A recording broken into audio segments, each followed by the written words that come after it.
Hi students, welcome to your new class. ഇന്നത്തെ ക്ലാസ്സിൽ നമുക്ക് ലാസ്റ്റ് ടോപ്പിക്കാണ് ഈ ചാപ്റ്ററിലെ പ്ലാനിംഗ് പ്രമിസസ്. എന്താണ് പ്ലാനിംഗ് പ്രമിസസ് എന്ന് പറഞ്ഞു കഴിഞ്ഞാൽ നമ്മൾ ചില കാര്യങ്ങൾ മുൻകൂട്ടി കണ്ടുകൊണ്ട് ചില അസംഷൻ, ചില നിഗമനങ്ങൾ അതിൻ്റെ ബേസിലാണ് പലപ്പോഴും ഡിസിഷൻസ് എടുക്കാറ്.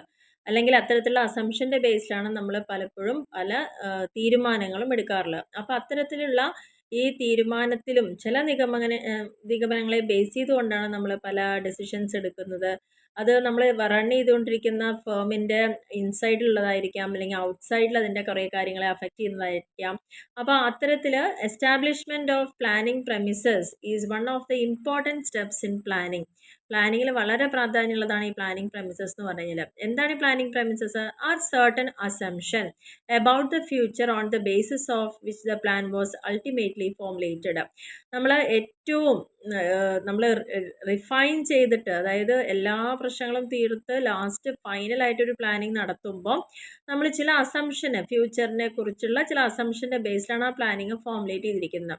അപ്പോൾ ഇതിനെയാണ് പ്ലാനിങ് പ്രമിസസ് എന്ന് പറയുന്നത്. കാരണം ഇതിലൂടെ നമുക്ക് ചില ഇൻഫർമേഷൻസ് ആയിരിക്കും, ഫ്യൂച്ചറുമായി ബന്ധപ്പെട്ട് വരുന്ന ചില ഇൻഫർമേഷൻസ് ഉണ്ടായിരിക്കാം, പോപ്പുലേഷൻ ട്രെൻഡ് ഉണ്ടാവാം, മൊത്തത്തിലുള്ള നമ്മുടെ സാമ്പത്തിക അവസ്ഥയെ നോക്കിയിട്ടുണ്ടാവാം, പ്രൊഡക്ഷൻ കോസ്റ്റ് എത്ര നമുക്ക് ചിലവ് വരുന്നുണ്ട്, പ്രോബബിൾ ആയിട്ടുള്ള കോമ്പറ്റേറ്റീവ് ബിഹേവിയർ എന്തൊക്കെയാണെന്നുള്ള അറിയാം, ക്യാപിറ്റൽ, അവൈലബിലിറ്റി ഓഫ് മെറ്റീരിയൽ, ഗവൺമെൻറ്റിൻ്റെ റൂൾസ്, അത്തരത്തിലുള്ള കുറേ കാര്യങ്ങൾ അതുമായിട്ട് ബന്ധപ്പെട്ട് വരുന്നുണ്ട്. സോ പ്ലാനിംഗ് പ്രമിസസിനെ നമുക്ക് രണ്ടായിട്ട് ഡിവൈഡ് ചെയ്യാം.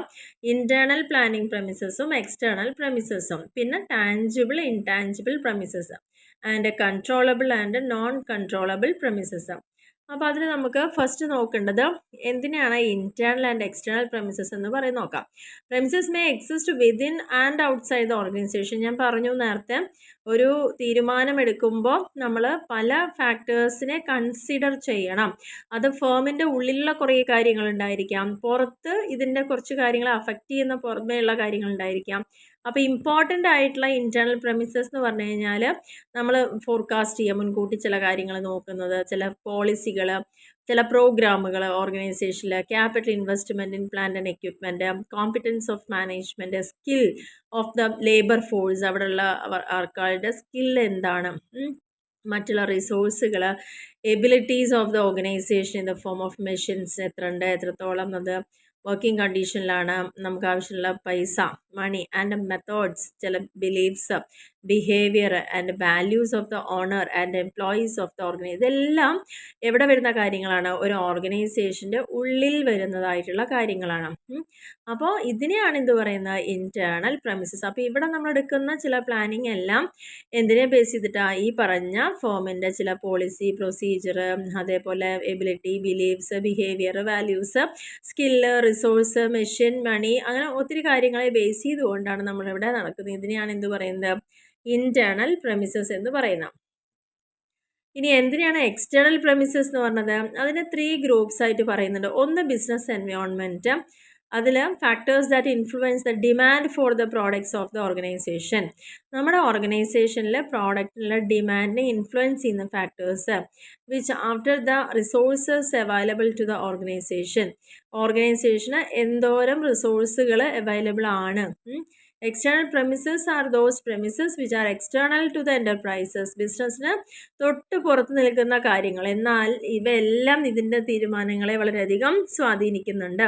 External climate about the factors outside the enterprise. എൻ്റർപ്രൈസിൻ്റെ എക്സ്റ്റേണൽ ഫാക്ടേഴ്സിനെ അഫക്റ്റ് ചെയ്യുന്നു. അതിനെയാണ് എക്സ്റ്റേണൽ പ്രമിസസ് എന്ന് പറയുന്നത്. ഇനി നമ്മളതിൽ പറഞ്ഞത് tangible and intangible premises. Tangible assumption എന്ന് പറഞ്ഞു കഴിഞ്ഞാൽ നമുക്കത് കൃത്യമായിട്ട് അളന്ന് തൂക്കിയെടുക്കാൻ പറ്റുന്ന എത്രയാണ്. ഇപ്പോൾ പ്രൊഡക്ഷൻ ഈ വർഷം 2000 ടണ്ണ് നമ്മൾ ഉൽപ്പാദിപ്പിച്ചു എന്ന് പറയുമ്പോൾ അത് ക്വാണ്ടിഫയബിൾ ആണ്. നമുക്ക് 2 ലക്ഷം രൂപയാണ് നമുക്ക് വരുമാനമായി കിട്ടിയത്, അല്ലെങ്കിൽ ചിലവാക്കിയത് 1 ലക്ഷം രൂപയാണ് എന്നൊക്കെ പറയുമ്പോൾ അത് ക്വാണ്ടിഫൈ ചെയ്യാൻ പറ്റുന്ന എല്ലാ അസംഷനെയാണ് ടാഞ്ചിബിൾ അസംഷൻ എന്ന് പറയുന്നത്. എക്സാമ്പിൾ നമ്മൾ പ്രൊഡക്ഷൻ കോസ്റ്റ്, ഇതൊക്കെ. ഇൻടാഞ്ചിബിൾ പ്രമിസസ് എന്ന് പറഞ്ഞു കഴിഞ്ഞാൽ നമുക്ക് എക്സ്പ്രസ് ചെയ്യാൻ പറ്റില്ല. അതായത് നമുക്ക് ഇത്രയാണ് സംഭവിച്ചത് എന്ന് പറയാൻ പറ്റില്ല, ക്വാണ്ടിറ്റേറ്റീവിൽ പറയാൻ പറ്റില്ല. അതായത് reputation of A firm in the industry. ഇപ്പോൾ നമുക്ക് നല്ല രീതിയിൽ പ്രോഫിറ്റൊക്കെ ഏൺ ചെയ്ത് കഴിഞ്ഞാൽ കമ്പനിയുടെ ഗുഡ് വില്ലൊക്കെ കൂടും. പക്ഷെ അതൊന്നും ഒരിക്കലും എന്ത് ചെയ്യാൻ പറ്റില്ല, നമുക്ക് ഇത്രയാണ് കമ്പനിയുടെ ഗുഡ് വില്ല് എന്ന് നമുക്ക് മെഷർ ചെയ്യാൻ പറ്റില്ല. അതിനാണ് ഇൻടാഞ്ചിബിൾ പ്രമിസ് എന്ന് പറയുന്നത്. Next controllable and non controllable premises പറയുന്നുണ്ട്. കൺട്രോളബിൾ പ്രെമിസസ് എന്ന് പറഞ്ഞു കഴിഞ്ഞാൽ ഫേമിൻ്റെ ഉള്ളിലുള്ള കാര്യങ്ങൾ, അതായത് അവിടെ നമ്മൾ തീരുമാനിക്കുന്ന ചില പോളിസികൾ, ചില ആക്ടിവിറ്റികൾ, ചില പ്രോഗ്രാമുകൾ, അതൊക്കെ നമ്മുടെ ഇഷ്ടത്തിന് നമുക്ക് കുറയ്ക്കുക, വേണ്ടാന്ന് വെക്കുക, എന്ത് വേണമെങ്കിലും ചെയ്യാൻ പറ്റും. ഇപ്പോൾ മാർക്കറ്റിംഗ് പോളിസി അതിന് മാറ്റം വരുത്തണം, അല്ലെങ്കിൽ അത് ഇപ്പോൾ ഇങ്ങനെ ഇംപ്ലിമെൻറ്റ് ചെയ്യണ്ട എന്നുള്ള കാര്യങ്ങളൊക്കെ നമ്മുടെ കൺട്രോളിലാണ്. അതിനാണ് കൺട്രോളബിൾ പ്രെമിസസ് എന്ന് പറയുന്നത്. അൺകൺട്രോളബിൾ പ്രെമിസസ് എന്ന് പറഞ്ഞു കഴിഞ്ഞാൽ നമ്മുടെയും കൺട്രോളിൻ്റെ അപ്പുറത്തേക്കുള്ള ചില കാര്യങ്ങൾ, എല്ലാ കാര്യങ്ങളെയും നമുക്ക് കൺട്രോൾ ചെയ്യാൻ പറ്റില്ല. അപ്പോൾ പോപ്പുലേഷൻ്റെ ഗ്രോത്ത് അല്ലെങ്കിൽ കോമ്പറ്റീഷൻ പോളിസികൾ, ഇതൊക്കെ നമ്മുടെ കൈപ്പിടിയിൽ ഒതുങ്ങുന്നതല്ല. ഇതിനെയാണ് എന്ത് പറയുന്നത്? നോൺ കൺട്രോളബിൾ പ്രെമിസസ് എന്ന് പറയുന്നത്. അപ്പോൾ ഇതിൽ നമ്മൾ പ്ലാനിങ് പ്രെമിസ് എന്താണ്, ഇൻറ്റേർണലും എക്സ്റ്റേണലും എന്തൊക്കെയാണ്, എക്സ്റ്റേണലിൽ വരുന്ന ടാഞ്ചിബിളും ഇൻടാഞ്ചിബിളും, അതേപോലെ കൺട്രോളബിളും നോൺ കൺട്രോളബിളും. ഇനി എന്താണ് പ്ലാനിങ്ങിൻ്റെ ഇമ്പോർട്ടൻസ്? ഇത്രയൊക്കെ നമ്മൾ പറഞ്ഞു കഴിഞ്ഞു. മൂന്നാമത്തെ ചാപ്റ്ററിൽ പ്ലാനിങ്ങിനെ കുറിച്ചാണ് പല കാര്യങ്ങളും അവിടെ കൺസിഡർ ചെയ്തുകൊണ്ട് പ്ലാനിങ് നമ്മൾ എടുക്കാറുണ്ട്. മെയിൻ ആയിട്ടുള്ള പ്രാധാന്യം എന്ന് പറയുന്നത് first focuses attention on organisation objectives. നമ്മളെപ്പോൾ പ്ലാൻ ചെയ്യുമ്പോഴും നമ്മൾ ആദ്യം സെറ്റ് ചെയ്ത് വെച്ചിരിക്കുന്ന നമ്മുടെ ഒബ്ജക്റ്റീവ്സ്, നമുക്ക് എന്താണോ അച്ചീവ് ചെയ്യേണ്ടത് ആ ഒബ്ജക്റ്റീവിനെ ശ്രദ്ധിച്ചുകൊണ്ട് അല്ലെങ്കിൽ ഫോക്കസ് ചെയ്തുകൊണ്ടാണ് നമ്മുടെ എല്ലാ പ്ലാനും മുന്നോട്ട് പോകേണ്ടത് എന്നുള്ളതാണ് പറയുന്നത്. അതിൽ ഫസ്റ്റ് സ്റ്റെപ്പിൽ the course of action can be decide on the basis of objectives. നമ്മൾ എന്ത് പ്രവൃത്തി അവിടെ ചെയ്യുകയാണെങ്കിലും എന്ത് മെത്തേഡ് ചെയ്യുകയാണെങ്കിലും അതെല്ലാം ഒബ്ജക്റ്റീവ്സിൻ്റെ ബേസിലായിരിക്കും. Planning keeps every one informed of the objectives. Every person can tune his activity on the basis of objective. ആ ഒബ്ജക്റ്റീവ് ഫുൾഫിൽ ചെയ്യാൻ നമ്മളെ കൊണ്ട് എന്തൊക്കെ സാധിക്കും അതിനെ ബേസ് ചെയ്തിരിക്കുമ്പോൾ അവിടെ വർക്ക് ചെയ്യുന്ന ഓരോ വ്യക്തി പോലും അവരുടെ കാര്യങ്ങളെ മുന്നോട്ട് കൊണ്ടുവന്നത്. അതുകൊണ്ട് തന്നെ എല്ലാ ആക്ടിവിറ്റിയും തമ്മിലൊരു ഐക്യം അവിടെ ഉണ്ടായിരിക്കണം. ആളുകളും ആക്ടിവിറ്റിയും ഒക്കെ തമ്മിൽ ഐക്യമുണ്ടാവുകയും അത് ആ ഒബ്ജക്റ്റീവ്സ് അറ്റൈൻ ചെയ്യാൻ പറ്റുന്ന ഡയറക്ഷനിലേക്ക് മൂവ് ചെയ്യാൻ പറ്റുന്നതായിരിക്കണം. To offset uncertainty. കൃത്യമായിട്ടൊരു പ്ലാനിങ് ഉണ്ടെങ്കിൽ പെട്ടെന്നുണ്ടാവുന്ന ചില അസ്വാഭാവികമായിട്ടുള്ള കാര്യങ്ങളെയൊക്കെ നമുക്ക് ഒരു പരിധി വരെ തടയാൻ സാധിക്കും. ടെക്നോളജിയുടെ change, taste and fashion, other environmental condition, sufficient provision. അപ്പോൾ ഇതിനൊക്കെ നമുക്ക് ഇങ്ങനെയുള്ള ബുദ്ധിമുട്ടുകൾ വരുമെന്ന് മുൻകൂട്ടി കണ്ടു കഴിഞ്ഞാൽ ചില പ്രൊവിഷനൊക്കെ അവിടെ മാറ്റി വെച്ചുകൊണ്ട് നമുക്ക് എന്ത് ചെയ്യാം, ആ പ്ലാനിങ്ങിൽ കൃത്യമായി സ്മൂത്തായിട്ട് തന്നെ പോകാൻ പറ്റും. അപ്പോൾ അൺസർട്ടനിറ്റി ഒക്കെ വന്നാലും നമുക്ക് പെട്ടെന്നൊക്കെ വല്ലാതെ അതിനെ അഫക്റ്റ് ചെയ്യാത്ത രീതിയിൽ കൊണ്ടുപോകാൻ സാധിക്കുന്നതാണ് പറയുന്നത്. അതേപോലെ തന്നെ ഹെൽപ്സ് ഇൻ കോർഡിനേഷൻ. എല്ലാ വ്യക്തികളുടെയും ഡിപ്പാർട്ട്മെൻറ്റ് വൈസും വരുന്ന എല്ലാ കാര്യങ്ങളെയും നമുക്ക് ഏകീകരിച്ച് കൊണ്ടുപോവാം. എല്ലാം ഓവറോൾ പ്ലാനും എല്ലാം അതിനനുസരിച്ച് കൊണ്ടുപോകാൻ പറ്റുക എന്നുള്ളതാണ് ഇത് ഉദ്ദേശിക്കുന്നത്. പിന്നെ പറഞ്ഞിരിക്കുന്നത് facilitate control. Control cannot be excised without planning. നമുക്ക് ഏതൊരു കാര്യത്തിനെയും നിയന്ത്രിക്കണമെങ്കിൽ അവിടെ കൃത്യമായ പ്ലാനിങ് ഉണ്ടായിരിക്കണം. സോ മാനേജ്മെൻറ്റ് ഡിസൈഡ് ചെയ്യുന്നുണ്ട് ഇത്രയാണ് പെർഫോമൻസിൻ്റെ സ്റ്റാൻഡേർഡ്. ഈ ഒരു സ്റ്റാൻഡേർഡിനെ ബേസ് ചെയ്തുകൊണ്ട് നമ്മൾ കമ്പാരിസൺ നടത്തും. ആക്ച്വലും അല്ലെങ്കിൽ നമുക്ക് കിട്ടിയതും തമ്മിൽ അവിടെ ഡിഫറൻസ് ഉണ്ടെങ്കിൽ അതിന് പ്രോപ്പർ മെഷേഴ്സ് എടുക്കും. അതിന് ശേഷം അവിടെ ആ കാര്യങ്ങളെ കൃത്യമായിട്ട് നിയന്ത്രണ വിധേയമാക്കുന്നു എന്നുള്ളതാണ് പറയുന്നത്. Planning brings economy into operation. Planning നമുക്കുണ്ടെങ്കിൽ കൃത്യമായിട്ട് അനാവശ്യ ചെലവുകളെ നമുക്ക് ഒഴിവാക്കാം. Anticipate manpower requirements. നമുക്കിങ്ങനെ പോവുകയാണെങ്കിൽ മുന്നോട്ടേക്ക് എത്ര സ്റ്റാഫിനെ വേണ്ടി വരും, എത്ര മെറ്റീരിയൽസ് വേണ്ടി വരും എന്നുള്ള കാര്യങ്ങളൊക്കെ. അപ്പോൾ അത് ഫേവറബിൾ ടേംസിൽ നമുക്ക് അവൈലബിൾ ആവുന്നു. റിസോഴ്സിനെയൊക്കെ കൃത്യമായിട്ട് ലൊക്കേറ്റ് ചെയ്യാൻ പറ്റുക. അതുവഴി നമുക്ക് വേസ്റ്റേജ് ഒഴിവാക്കാം, നമ്മുടെ സമയം ലാഭിക്കാം, അനാവശ്യമായി വരുന്ന കോസ്റ്റൊക്കെ കുറയ്ക്കാൻ പറ്റും. Enhances efficiency. എൻഹാൻസസ് എഫിഷ്യൻസി എന്ന് പറഞ്ഞു കഴിഞ്ഞാൽ planning determines the various activities to be undertaken by various departments. പല ഡിപ്പാർട്ട്മെൻറ്റും അണ്ടർടേക്ക് ചെയ്തിരിക്കുന്ന കാര്യങ്ങളെയൊക്കെ നമുക്ക് കൂട്ടിച്ചേർത്തുകൊണ്ട് നമ്മുടെ കാര്യക്ഷമത വർദ്ധിപ്പിക്കാം പല ഡിപ്പാർട്ട്മെൻറ്റെയും. Helps motivation. ടാർഗറ്റൊക്കെ കറക്റ്റായിട്ട് നമ്മൾ ഡിസൈഡ് ചെയ്ത് വെച്ച് കഴിഞ്ഞാൽ കൃത്യമായി വർക്കേഴ്സിലേക്ക് കമ്മ്യൂണിക്കേറ്റ് ചെയ്യാം. മാനേജേഴ്സൊക്കെ അവരെ ആ ടാർഗറ്റ് അച്ചീവ് ചെയ്യാൻ അറ്റൈൻ ചെയ്യാൻ എൻകറേജ് ചെയ്യുക എന്നുള്ളത് പറയാം. ഇതൊക്കെയാണ് ഇമ്പോർട്ടൻസ് ഓഫ് പ്ലാനിങ് എന്ന് പറയുന്നത്. ഇനി എന്തൊക്കെയാണ് ഈ ഒരു പ്ലാനിങ്ങിൽ ഉണ്ടാവുന്ന പോരായ്മകൾ? ഫസ്റ്റ് എക്സ്പെൻസീവ് ആണ്.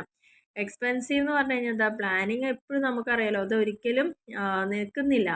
നെവർ എൻഡിങ് പ്രോസസ്സാണ്, ടൈം കൺസ്യൂമിങ് ആണ്. അതുകൊണ്ട് തന്നെ ഇതിലേക്ക് ഇങ്ങനെ കൂടുതൽ കാര്യങ്ങൾ ചെയ്ത് വരുമ്പം ചിലവുകൾ കൂടാനുള്ള ചാൻസ് കൂടുതലാണ്. സ്മോൾ ആൻഡ് മീഡിയം എൻ്റർപ്രൈസിനൊക്കെ ഭയങ്കര ഡിഫിക്കൽട്ടാണ്. ഭയങ്കര കോംപ്രിഹെൻസീവ് പ്ലാനൊക്കെ കൊണ്ടുവന്നാൽ ഒരുപാട് പൈസ അതിന് വേണ്ടിയിട്ട് അവർക്ക് ചിലവാക്കേണ്ടി വരും. കാരണം ഇതുമായി ബന്ധപ്പെട്ട ഡാറ്റ കളക്ട് ചെയ്യാനും അനാലിസിസ് നടത്താനും എഡിറ്റ് ചെയ്യാനും അങ്ങനെ കുറച്ച് ചിലവൊക്കെ അവിടെ ഉണ്ടാവാൻ സാധ്യതയുണ്ട്. കാരണം സ്പെഷ്യലൈസ്ഡ് സ്റ്റാഫിന് മാത്രമാണ് ഇതെല്ലാം ചെയ്യാൻ പറ്റുള്ളൂ.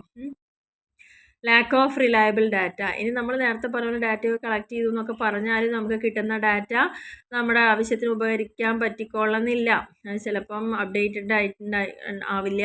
അങ്ങനെ കൃത്യമായിട്ട് നമുക്ക് വേണ്ട വിവരങ്ങളാണ് കിട്ടിയത് എന്ന് നമുക്ക് പൂർണ്ണമായി പറയാൻ പറ്റില്ല. ടൈം കൺസ്യൂമിംഗ് ആണ്. കാരണം നല്ല കൃത്യമായിട്ട് വേണം ഒബ്ജക്റ്റീവ് സെറ്റ് ചെയ്യാനും. അപ്പോൾ അതിന് വേണ്ടി കളക്ട് ചെയ്യണം, അനലൈസ് ചെയ്യണം, എഡിറ്റ് ചെയ്യണം. അങ്ങനെ ഒരുപാട് സ്റ്റെപ്പ് അതിൽ വരുന്നതുകൊണ്ട് സമയം ഒരുപാട് എടുക്കും. ഇനീഷ്യേഷൻ റെസ്ട്രിക്റ്റ് ചെയ്യുന്നുണ്ട്. Everyone is required to work as per plan. ഓരോ വ്യക്തിയും എങ്ങനെ വർക്ക് ചെയ്യണം എന്നൊക്കെ പ്ലാൻ ചെയ്യും. പക്ഷേ there is no room for the application of a workers on initiative. അങ്ങനെ ഓരോ വ്യക്തിയും ഇങ്ങനെയാണ് ചെയ്യേണ്ടത് നമ്മൾ അവിടെ ഒരു നിയമം കൊണ്ടുവന്നാൽ അവർക്ക് അവരുടേതായ ഒരു സ്വന്തം രീതി അവിടെ അവതരിപ്പിക്കാനുള്ള അവസരം കുറയുകയാണ്. അപ്പോൾ ആ വ്യക്തി എന്താണ്, ഇവിടുത്തെ റൂൾ ഇതല്ലേ, അപ്പോൾ ഇങ്ങനെ ചെയ്യാൻ പറ്റുള്ളൂ എന്നുള്ള ലെവലിൽ അവർ മെക്കാനിക്കലായി മാറുകയാണ്. ഒരു യാന്ത്രികമായിട്ട് വരുന്നു, രാവിലെ വർക്ക് ചെയ്യുന്നു, പോകുന്നു. അല്ലാണ്ട് അവർക്ക് ചിലപ്പം ഇതിനേക്കാൾ കഴിവുണ്ടെങ്കിലും അത് ഇംപ്ലിമെൻറ്റ് ചെയ്യാനുള്ള ഒരു അവസരം അവിടെ കിട്ടുന്നില്ല. It encourages a false sense of security. എല്ലാ മാനേജേഴ്സും തിങ്ക് ചെയ്യുന്ന എന്താണ്, he has to work according to plan. എന്തായാലും ഒരു പ്ലാനിങ് അവിടെ നടത്തി വെച്ചിട്ടുണ്ട് എല്ലാവരും. അപ്പോൾ ആ ഒരു പ്ലാനിങ്ങിനനുസരിച്ച് മാത്രമേ നമുക്ക് വർക്ക് ചെയ്യാൻ പറ്റുള്ളൂ. അപ്പോൾ അങ്ങനെ ഒരു security, false sense of security അവിടെ ഉണ്ടാവുന്ന technological changes, rate and nature of technology changes വരികയാണെങ്കിൽ നമുക്ക് ഡിഫിക്കൽട്ടീസ് ഉണ്ടായിരിക്കാം പ്ലാനിങ്ങിൽ എന്നുള്ളതാണ് പറയുന്നത്.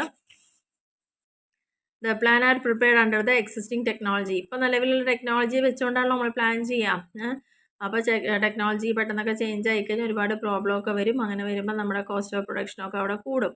പിന്നെ എക്സ്റ്റേണൽ ഫാക്ടേഴ്സ്. പ്ലാനിങ് എപ്പോഴും ഫ്യൂച്ചർ അസംഷനൊക്കെ ആണെങ്കിലും ചിലപ്പോൾ നമുക്ക് ചില കാര്യങ്ങളിൽ നിന്ന് ഉൾക്കൊള്ളാൻ സാധിച്ചോളുന്നില്ല. പെട്ടെന്ന് ഡിമാൻഡ് ചേഞ്ച് ചെയ്തു, ടെക്നോളജി മാറി, ഗവൺമെൻറ് പോളിസി മാറ്റി എന്നൊക്കെ പറയുമ്പോൾ നമുക്ക് ഒരിക്കലും അത് അൺകൺട്രോളബിൾ ആയ കാര്യമാണ്. അപ്പോൾ അതുകൊണ്ട് തന്നെ ചില ബുദ്ധിമുട്ടുകൾ അവിടെ വരാൻ സാധ്യതയുണ്ട്. ലിമിറ്റേഷൻസ് ഓഫ് ഫോർകാസ്റ്റ് ചെയ്യുന്നതിനും ചില പരിമിതികളുണ്ട്. ഫ്യൂച്ചർ എപ്പോഴും അൺസർട്ടൺ ആണ്. പ്ലാനിങ് എപ്പോഴും ഡിപ്പെൻഡ് ചെയ്യുന്നത് ഫ്യൂച്ചറിനെ ഫോർകാസ്റ്റ് ചെയ്യുക എന്നുള്ള കാര്യത്തിലാണ്. So the success of planning എപ്പോഴും ഡിപ്പെൻഡ് ചെയ്യുന്നത് എന്താ, മാനേജ്മെൻറ്റിൻ്റെ എബിലിറ്റിയാണ്. ഫ്യൂച്ചർ സിറ്റുവേഷൻ നമുക്ക് എത്രത്തോളം ഉൾക്കൊണ്ടുകൊണ്ട് അറിയാൻ സാധിക്കുന്നുണ്ടോ അതാണ് നമ്മുടെ സക്സസ്. പക്ഷേ ആ ഫോർകാസ്റ്റ് ചിലപ്പോൾ എന്താവാം, ഫെയിലിയർ ഉണ്ടാവാം. അങ്ങനെ വരുമ്പോൾ പ്ലാനിങ് ഓൾസോ എന്തായി മാറും, ഒരു ഫെയിലിയർ ആയിട്ട് തന്നെ മാറാനുള്ള ചാൻസ് കൂടുതലാണ്. അപ്പോൾ ഇന്ന് നമ്മൾ എടുത്ത ടോപ്പിക്ക് എന്ന് പറയുന്നത് ജസ്റ്റ് ഒരു ടോപ്പിക്കേ ഉള്ളൂ. പ്ലാനിങ് പ്രെമിസ് എന്താണ്, ചില നിഗമനങ്ങൾ അല്ലെങ്കിൽ അസംഷൻസ് ഫോർ ദ ഫ്യൂച്ചറിനെ കുറിച്ചുള്ള ചില അസംഷൻസിൻ്റെ ബേസിലാണ് നമ്മളിവിടെ ചെയ്യുന്നത്. അപ്പോൾ ഇൻറ്റേർണൽ പ്രെമിസും ഉണ്ട്, എക്സ്റ്റേണലും ഉണ്ട്.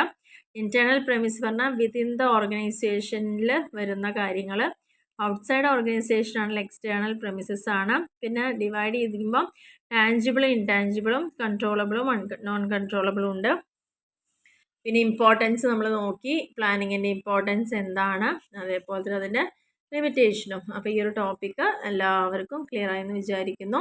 നമ്മുടെ 3ാമത്തെ ചാപ്റ്റർ ഇതോടുകൂടിയിട്ട് കംപ്ലീറ്റ് ആയിട്ടുണ്ട്. അപ്പോൾ ഈ പറഞ്ഞ ക്ലാസ്സുകളൊക്കെ ആവശ്യമുള്ള ആൾക്കാർ സെപ്പറേറ്റ് ആയിട്ട് തന്നെ കേൾക്കുക. പ്ലേലിസ്റ്റൊക്കെ ക്രിയേറ്റ് ചെയ്തിട്ടുണ്ട്.